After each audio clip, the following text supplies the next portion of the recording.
What's up, everyone? Welcome back, YouTube. And on today's episode on Smokehouse Max, I'm actually going to do a prime brisket overnight on my pellet grill. So I'm going to put the grill, I'm going to put the brisket on the grill around like 11 p.m. and I'm going to let it run all night. And let me show you the whole entire process. Okay, so these are going to be the two briskets I'm doing right here. One's going to be a 16 pounder. The next one's going to be a 17 pounder.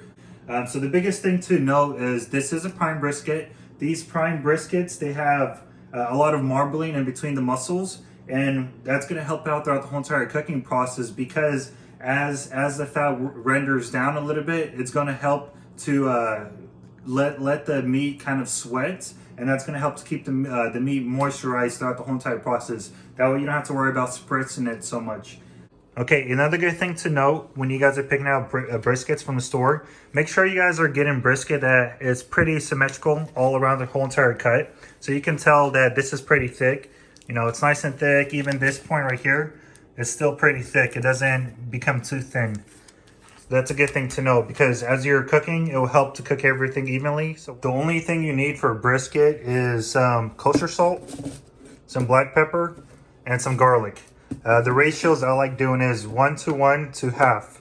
So if I do about half a cup, I'll do about a quarter cup of this. And just mix it up nicely, then we'll be ready to go in a second.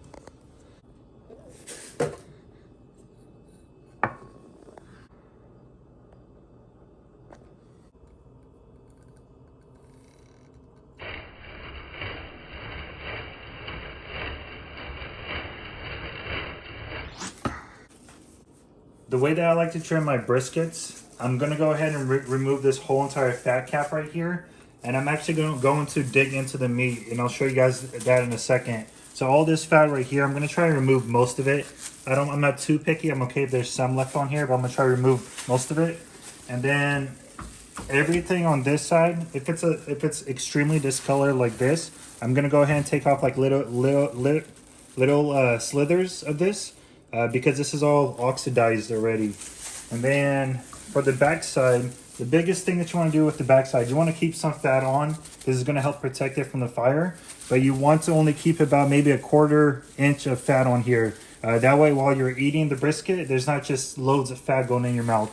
And the best way to test out the brisket and seeing where the biggest fat pockets are is if you grab onto the brisket, and if you kind of massage it and play around with it, and then you can kind of feel where the fat caps are. So right here's pretty thin, but then when you go onto here, you could already grab this part, and you can tell this is a really thick, like hardened fat pocket right here. So what I'm gonna do is I'm gonna go ahead and I'm probably gonna leave everything on this side because it's already pretty small, pretty short, and then I'm going to take all of this off on this side. So I just sharpened this fillet knife. It's really important to have a fillet knife. That way you could actually dig into the meat pretty nicely. And then you could have it flex and let it do its thing. So now you can see it's a lot smoother. It's not as hard anymore. That's a good indicator that there's not that much fat there. Right here, I can tell there's a lot of fat. So I'm going to go ahead and just dig into it a little bit. Same thing, checking. I still feel a good chunk. So I'm going to go ahead and dig into it a little bit more. Then right there, that's good enough with me. So it's kind of dug in. I'm going to go ahead and do the same thing on this side.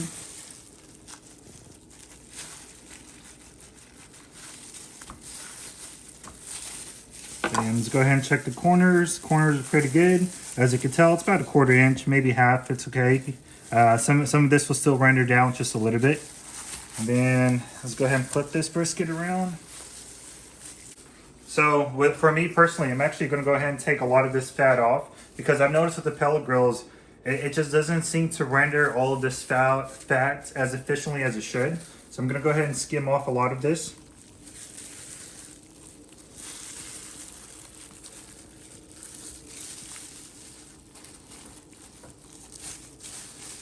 And it's pretty good right there. It doesn't have to be too much, because I mean, when you're eating the brisket, if you don't want so much fat, you could easily just trim it off. So that's good enough. We're gonna go ahead and flip this thing around. Same thing as I just mentioned. So with the pellet grills, I personally like to dig into the meat, and I'll show you guys that in a second. So this all right here is all nothing but a big fat cap.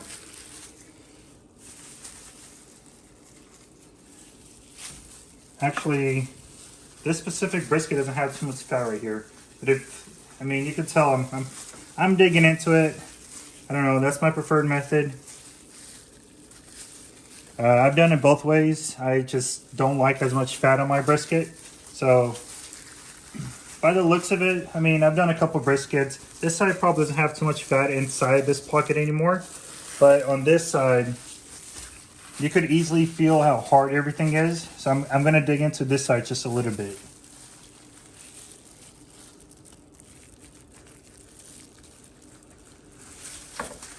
By the way, this technique is easily frowned upon. That's okay. I mean, you're the pit master. You're doing what you want to do. Kind of find your own flow. And this seems to work best for me.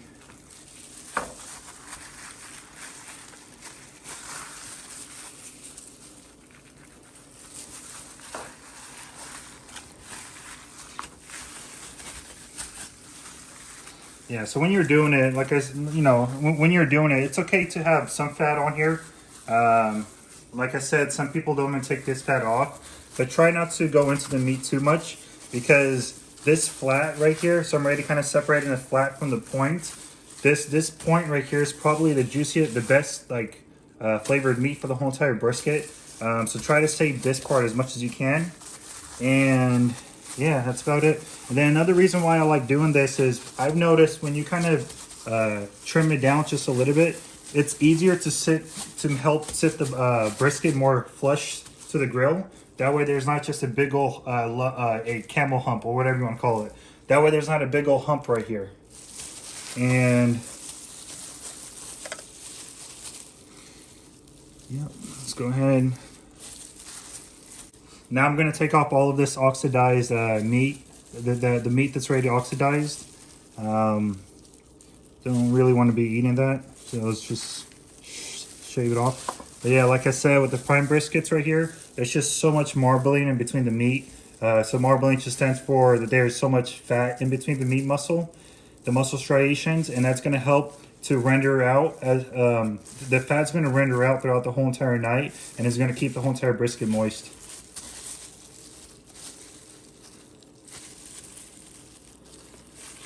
That looks amazing.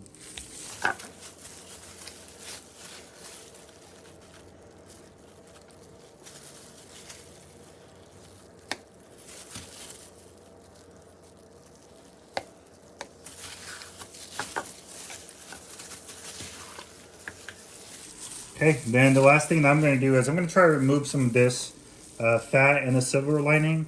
That way the smoke could penetrate into the meat and not get stuck by this barrier.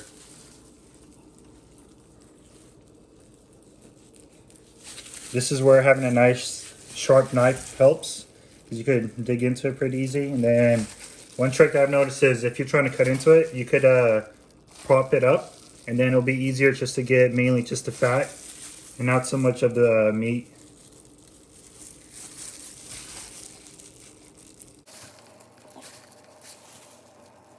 Okay, it's good enough.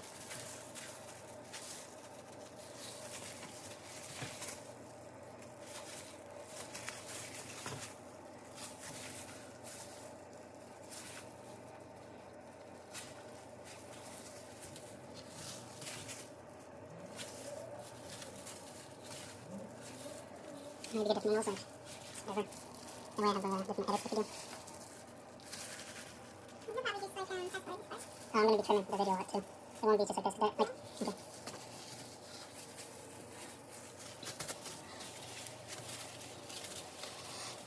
okay.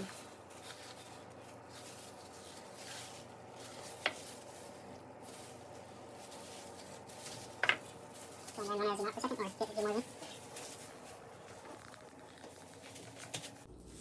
So this is what I like doing with my briskets. As you can tell, I already shaved off maybe about like 2.5, maybe even 3 pounds of just fat right here that will not get rendered out. And trust me, you don't want to be taking bites of mouthful of this stuff. So we're gonna go ahead and put this on the side. I'm actually gonna go ahead and save this because we're gonna render the fat and use it for later.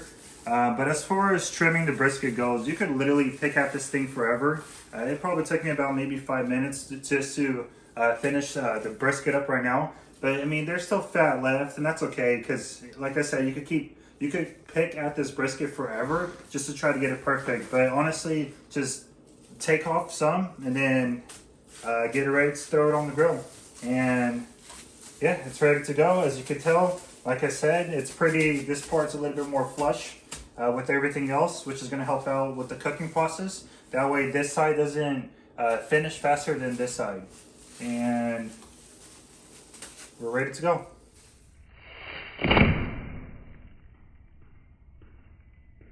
We're gonna go ahead and get ready to start seasoning this the brisket. And what I'm gonna use yellow mustard. I'm gonna use it as a binder. You won't be able to taste this mustard after it's done cooking. It's just a binder just to help the salt, pepper, and garlic stick.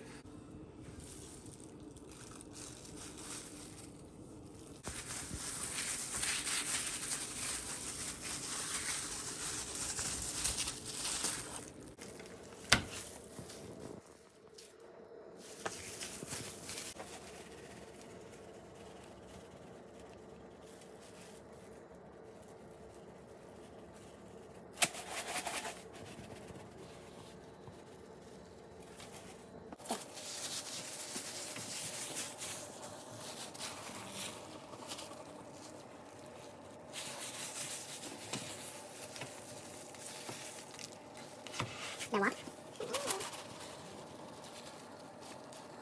The secret to a really good bark is putting a lot of salt and pepper onto the brisket, and it'll help.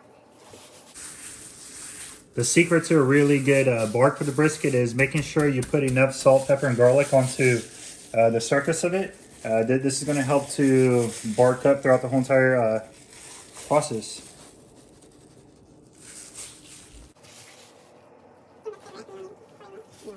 So for reference, this is all of the seasoning that's left. Yeah, I ended up pretty much using all of it.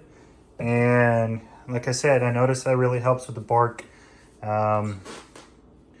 Cool, the video's really catching it. A little bit darker in person, but you get the idea. There's a lot of seasoning on here.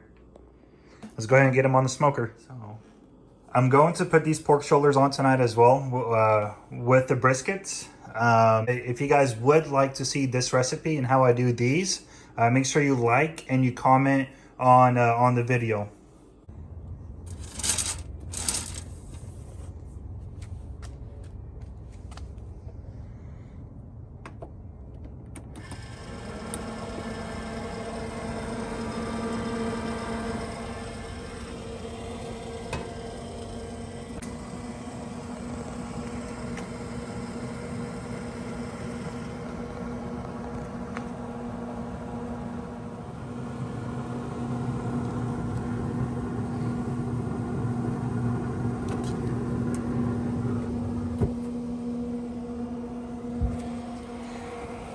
Okay, you guys, so we're about 8 hours in now. Let's go ahead and check the pellet hopper.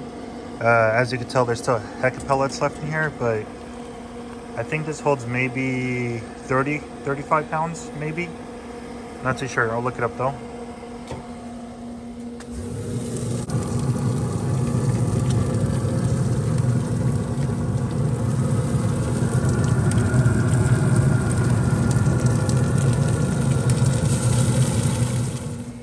Okay, so we're about 10 hours in now.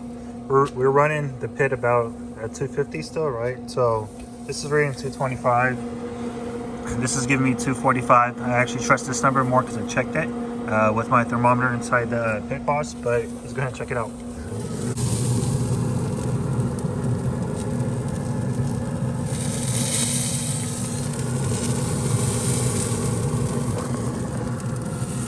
Okay, let's go ahead and check to see if they're done.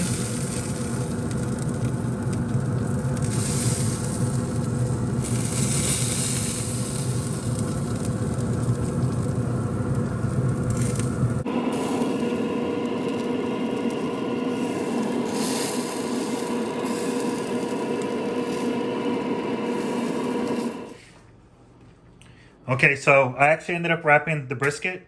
I wrapped it about 180 internal temp. I've noticed that me personally with the briskets for the pellet grills, I like taking it up to 180, and then the bark on these suckers are really good. But then let's go ahead and check to see if these suckers are done. The biggest thing is you can use a meat thermometer. I'm actually going to check for probe tenderness first. You want it to feel like butter while you're pushing the probe into the meat. So let's go ahead and test it out.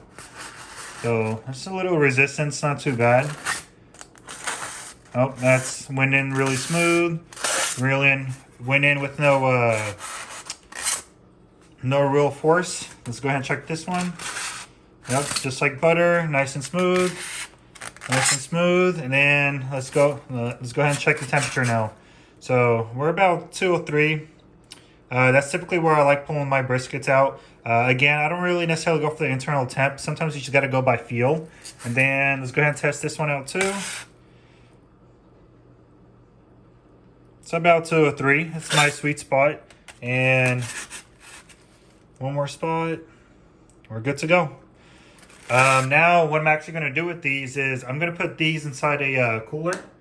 Actually, I have my cooler right here. Let me go ahead and move it around. So this is how we typically let the meat rest. I'm going to go ahead and let the meat rest for about 2 hours before I cut into it. I have pork shoulders right here. And then, yeah, I'm going to go ahead and put the briskets in here and shut this down and let it rest. Okay, so the brisket is done. I left the brisket in the cooler for about 2 hours. That's going to help to make the brisket not as hot, and it's going to help to relax the meat and actually trap some of the juices inside. So let's go ahead and open it up now. It's been 2 hours.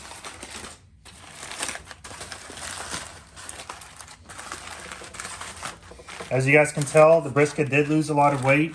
Yeah, I lose maybe 60% of the weight. But let's go ahead and get this thing off.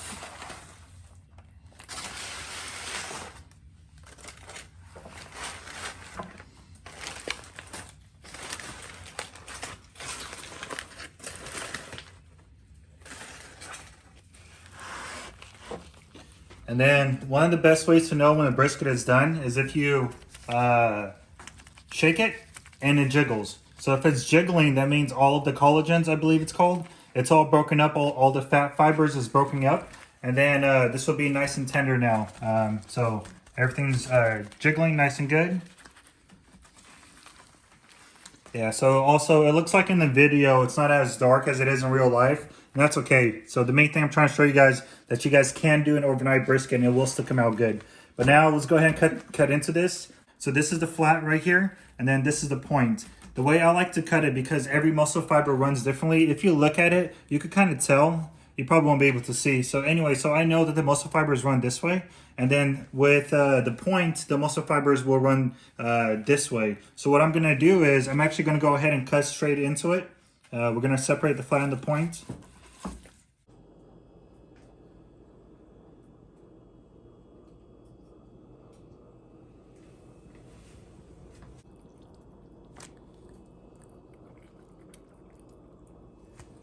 I like to cut into these. I'll actually start it from here, and then I'll keep cutting. But as you're cutting it, what you can do is you could take this the brisket off, and then you could look at the muscle fibers. You could tell that the muscle fibers are nice and they're broken up correctly. So I cut it correctly, so that way when you're eating it, you don't have to chew as much, and this will fall apart more. And let's go ahead and give it a little taste test.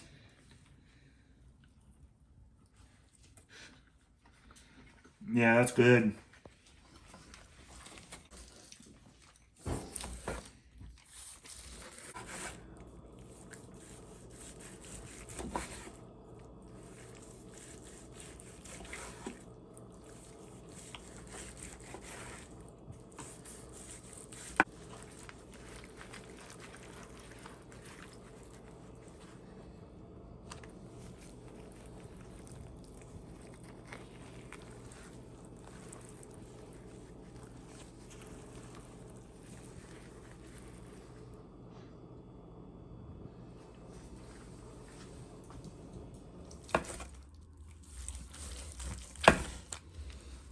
And then another way to tell if a brisket is good, if it's fully cooked, let's go ahead and cut through it correctly.